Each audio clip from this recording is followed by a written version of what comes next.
They flipping overtook me. I can't believe they done that. That is shocking. By the end of this week's video, we are going to be mowing our first cut silage. Mowing it all on the 30th of April. That is the earliest we have ever properly done our first cut. And there's actually a proper crop of grass. But you'll see that for yourself later on. I have been very hard at work over the last 2 days trying to get everything ready to go. I have a couple of the tractors washed. Calvin is currently washing the silage trailers. I will get the JF ready after lunch, and then my final job for today is going to be washing the JCB. This tractor still needs a new radiator to use the compactor, but hopefully that should be arriving today or tomorrow. And the job we have to get on with now is getting the mowers ready. Basically, we need to fit new blades. Every time I mention that I fit new blades to my mower every year, people get so triggered. I get heaps of comments from people telling me, why do I not just sharpen my old blades? Who is sharpening mower blades? Now, potentially they do have a point, because I really don't wear my blades down that much. And this year, I genuinely could just fit these blades again. I mean, that side's definitely been used, but I don't think that side's been used at all. But then this side on this blade has been worn, but there is some chips on this side, on this blade. Look, I don't remember, okay?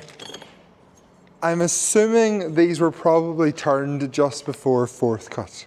Or maybe before third cut, and there just was very little wear on them. It doesn't matter, the mower's getting new blades. And we're gonna change half the bolts, but we're gonna change all of the nuts, because the thread lock on these is basically totally gone. Right, let's get to it. Oh, frick, seized. That will not turn. And we have our first problem. I can't get the discs to turn. I think I'm just going to try and start the PTO. Let the tractor do the hard work. Hopefully this works and doesn't just burn the belts.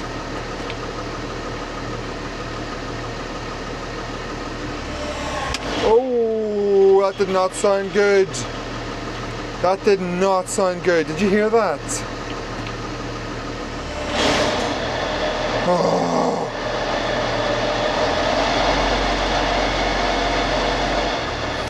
Normally this is not an issue, but I think we got it loose. Okay, that worked really well. Much easier than getting a hammer and trying to get them to turn. Oh, that was scary. Whilst I do this job, I'm going to take you through the plan for the next 4 days. I know the old blades didn't look worn, but compared to a new blade, they're very worn. And there is lots of research to say that sharp blades are really important to encourage regrowth and to get a cleaner silage pit. You get less ash and better regrowth. Anyway, enough trying to avoid all of the people complaining about the fact that I'm spending my money on mower blades. Right, figure out which way this goes. This is a right-hand blade, so that's correct. So the plan for silage is as follows. I'm starting to mow tomorrow morning at 10 a.m. Yes, I'm mowing in the morning. The whole sugar thing highest at midday is pretty much a myth. Well, it's true, but it doesn't matter that much. Double check I'm doing the right direction. Yeah. So on Wednesday, I'm hoping to get about 130 acres mowed. I will be hiring some help to get that done. And then on Wednesday evening, we're going to start lifting silage.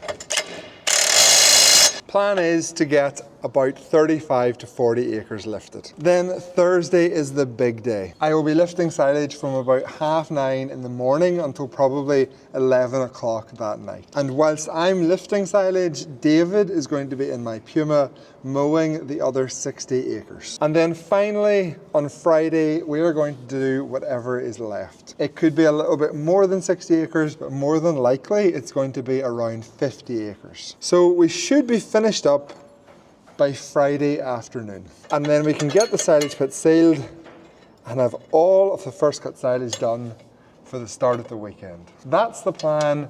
Things never go to plan, but hopefully it stays pretty close to that. So by the time you're watching this video on Saturday, I should have everything done.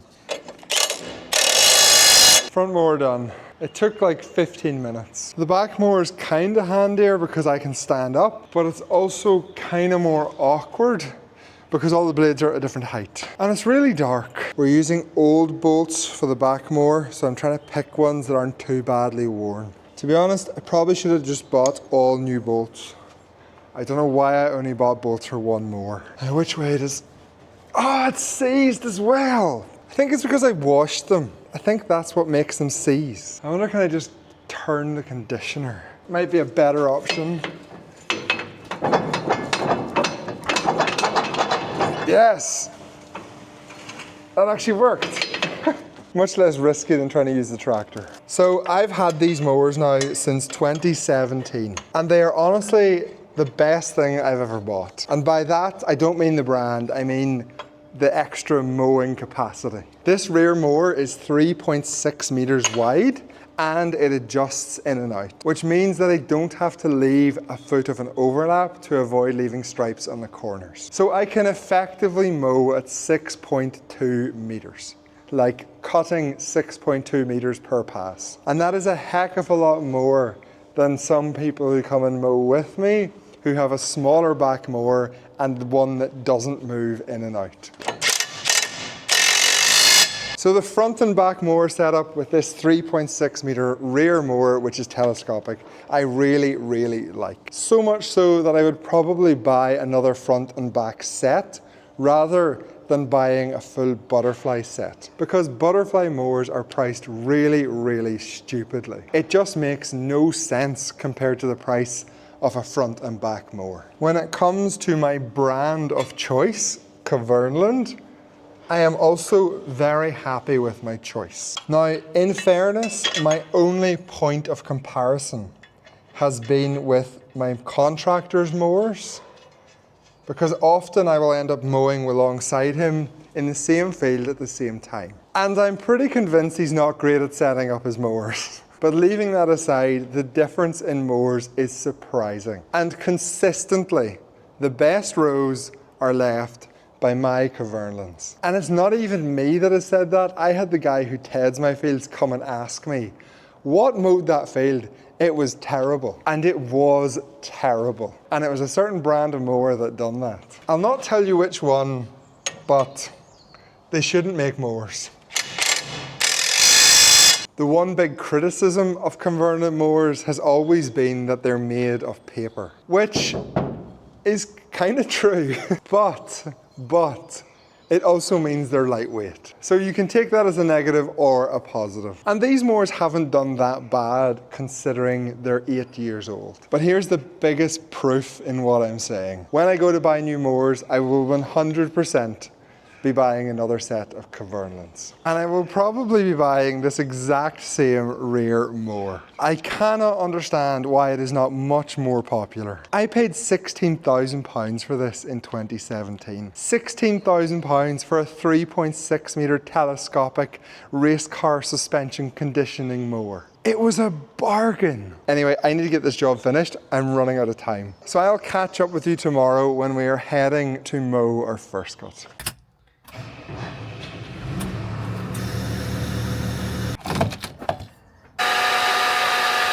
It's 10 AM on Wednesday the 30th of April. Let's go mow our first cut silage. I'll go grab myself some drinks just before we head off. This is the one time a year this fridge comes in extremely useful. My wife's doing a big restock of that fridge today, but I've still got my essentials in it. One of the best things about the Red Bull fridge is how cold it refrigerates stuff. We also are testing out the new GPS today.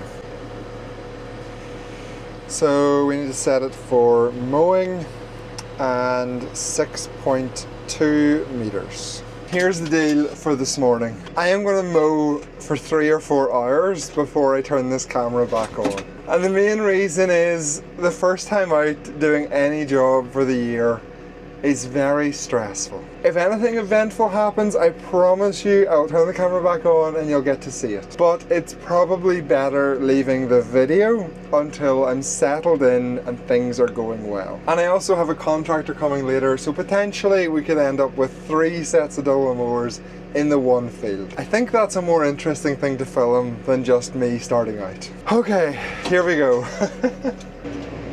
The start of silage every year is always scary. I wouldn't say it's enjoyable, to be honest. Just a lot of things can go wrong, a lot of organising, a lot of stress. But I think we're good. I think I have everything organised. I have a good plan. We're not under any pressure from the weather. Everything's as prepared as I could make it. So I think it'll go well. Right, I will see you later on in the day. I will give you an update and we will run through the plan for the next few days. Welcome back. It is currently 1:30. I have mowed 6 fields so far, which is 27 acres. So a lot of faffing about and driving between fields. But we're finally into some of the bigger fields. Let me finish my lunch and then I'll give you more of an update. Okay, that's the really stressful outside run finished. The reason why it's so stressful is that the bit on the left was so wet last year we didn't get a cut at all. So there was lots and lots of dead grass in there. And we did top along that edge a few weeks ago, but all that grass is still just lying there rotting. And I was terrified of jamming one of the mowers. So I was going super slowly. Here's another really good example of a bit of the field that was unusable. And then we've just topped it, but we still can't mow it. I will get some footage of the mower and the grass we're cutting and the crop and stuff, don't worry. But before I do that, let me tell you how we've ended up cutting our first cut silage, which has a really, really good crop of grass on it, by the 30th of April. The first thing is soil fertility. You need to make sure your fields are limed, although ironically this field was never limed and it's 5.5 pH. And you also need to make sure that your soil indexes are correct. We aim for 3s on P and K across the entire farm.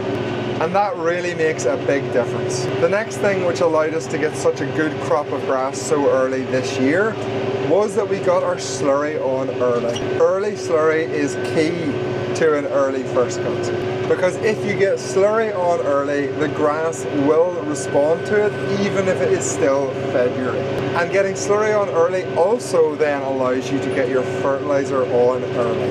This field, like all of the fields that we're mowing today, got their first nitrogen at the very beginning of March. And then at the end of March, it got the rest of its nitrogen application along with some potash and sulfur. Such a nice crop of grass. It's going to make some excellent silage. Oh, big bump.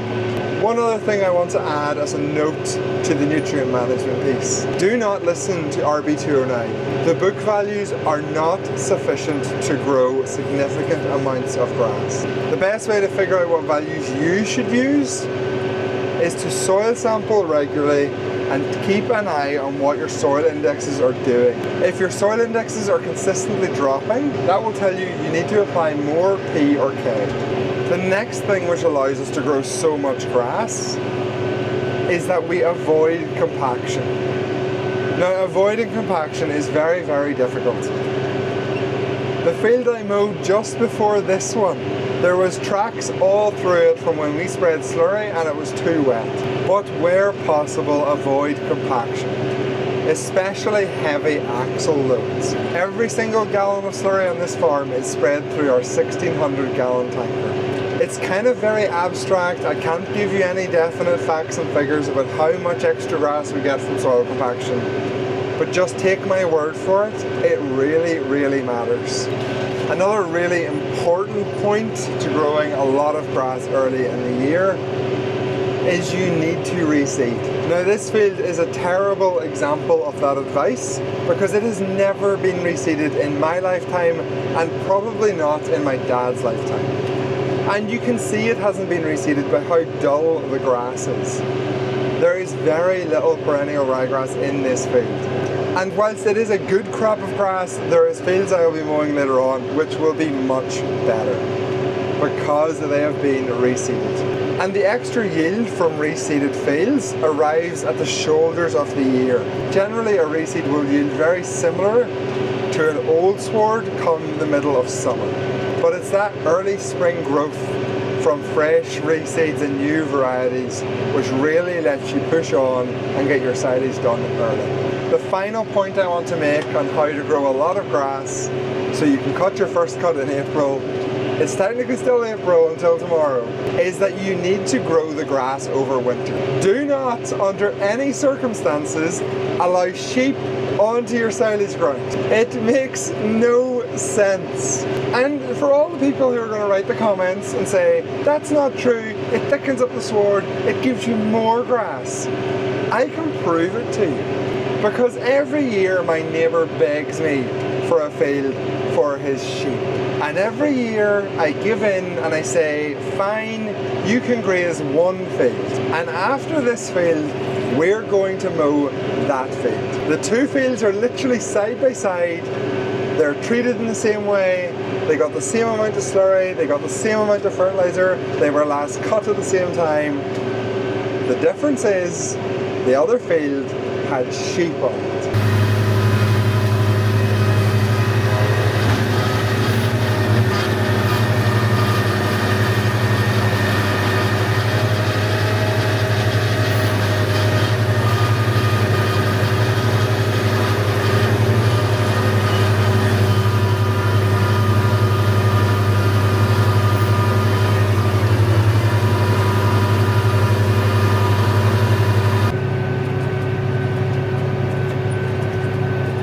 I have a visitor. Hello. Hello. Ezra's a big fan of my YouTube videos. He watches them all the time. Yeah, especially the Game Changer one. Especially the Game Changer one? Yes. Oh. That's the one where I was reseeding, for those of you who don't know. It's very hard to get out of here, Ezra. Yeah, I know. It's a nightmare. We have to reverse out of this field to get into the next field. Why? Why do it? Because we need to fix all the gates up here, but we haven't done it yet. I'm going to take away all this little block of hedges and just leave a big circle yard with like double gates into all the fields. This is how you bend your mower. Ezra's also a big farming simulator fan, aren't you? Yes, I play it every night. You play it every night? I love to buy stuff. Yes, that's all he does, is he buys stuff. He But takes there's some farming as well. He takes out a £1 million loan and then just buys machinery. That's not a good sign. Now Ezra, what do you think of this next field? Is there a lot of grass or very little grass? Kind of in the middle. In the middle? Yes. It's not as good as normal though, is it? No. Nah. And why do you think there's so little grass in this field? Because it did not get enough slurry, fertilizer, anything. No, it did. It got enough slurry and fertilizer. That's not it. What else might have happened? I'll give you a clue. They're white. Got too many hailstones. Too many hailstones? No. There was something eating my grass over the winter. What would that have been? Sheep. Sheep have ruined this field. Yes, sheep are the worst animal ever made. Sheep are the worst animal ever made, I agree.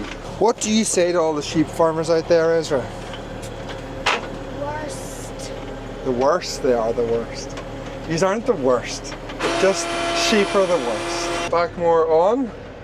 Front more Why on. are you not unfolding them? I don't need to unfold them, it's a small field and there's no grass on it. See the footprints of the sheep? You can see the footprints of the sheep, yeah, that's right. I mean, the crop is not terrible, but it's not the same as all the other fields. There is significantly less grass. Let me give you the same back window shot to prove it.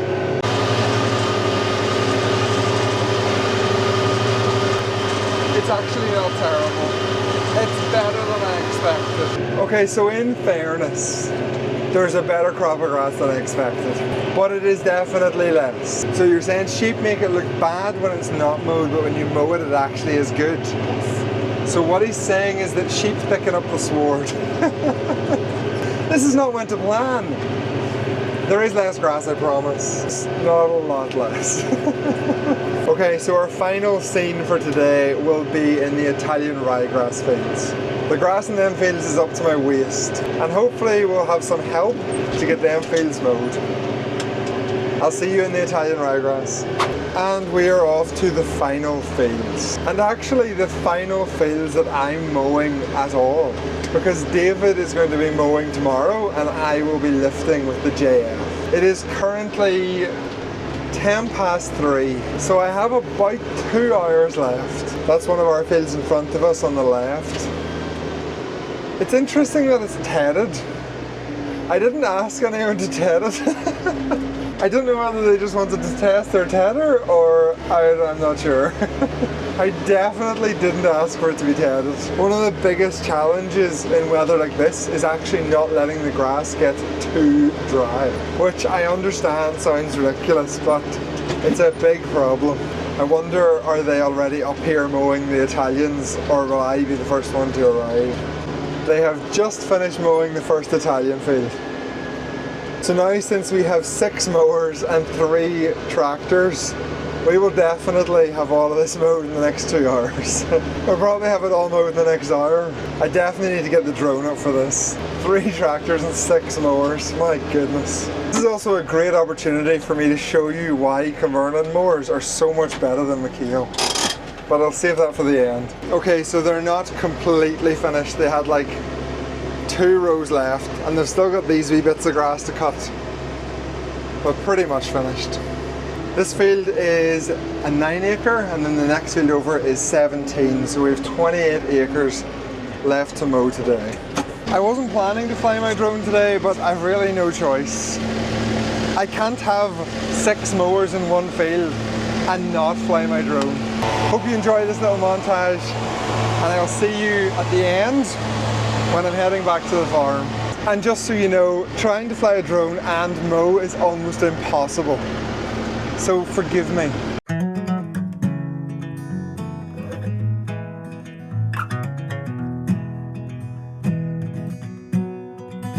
I don't have the time to hear you whine about a broken heart. She's a pistol packing matador and I'm the bolt to taunt. I'm adoring this contortionist who warped my inner thoughts, but I was easy picking, she would listen, and boy, I love to talk. Mesmerizing eyes turn me into stone, and together I'm alone. And I don't even want you back, even though you're all I have. My Medusa, I could use her till I crumble and I crack. And you don't ever cross my mind, but I've been known to tell white lies. My Medusa, I could use her till I crumble and I crack. This concrete heart, this concrete heart. Oh no, I'm obsessed with where the edge is and how close that I can get. I've been sitting on a nervous horse with a rope around my neck. I can hear those footsteps closing in, this star's about to run, and I've hit this line 1,000 times. God, I hope this is the one. And I don't even want you back, even though you're all I have. My Medusa, I could use her till I crumble and I crack. And you don't ever cross my mind, but I've been known to tell white lies. My Medusa, I could use her till I crumble and I crack. This concrete heart, oh yeah, this concrete heart, oh no. Lipstick on a glass of wine, a cigarette that's half a mile. I smoke it till the ember burns my lips. And I know I've been wrong before, but she's a pimple, needs a whore, and I've been known to sound my soul for less. And I don't even want you back, even though you're all I have. My Medusa, I could use her till I crumble and I crack. And you don't ever cross my mind, but I've been known to tell white lies. My Medusa, I could use her till I crumble and I crack. This